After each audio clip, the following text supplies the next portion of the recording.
Good afternoon, everyone. Today's video is on Hiboitec lighting.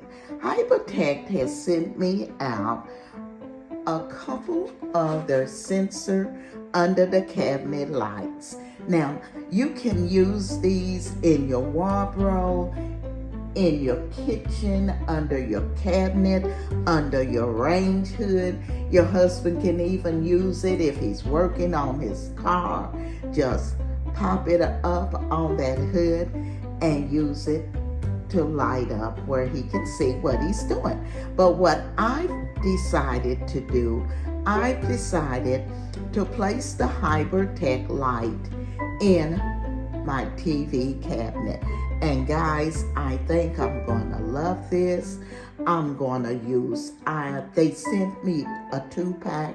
They do come 2 in a pack, but I'm gonna order a couple of more and light up this whole cabinet. It does not come with lights in it, so this is really gonna work great for me.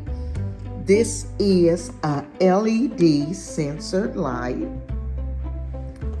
And here you can see it, and you just pop it in your cabinet, wherever you want to use it. They are 2-pack. I will be leaving a coupon in my description box. You can go over to Amazon and check this light out. It also changes to 3 different colors. This light also has 3 different color temperature, 3 level of brightness, as I show you here. There's warm, natural, and white. Thank you, Hiboitec, for allowing me to show your light today.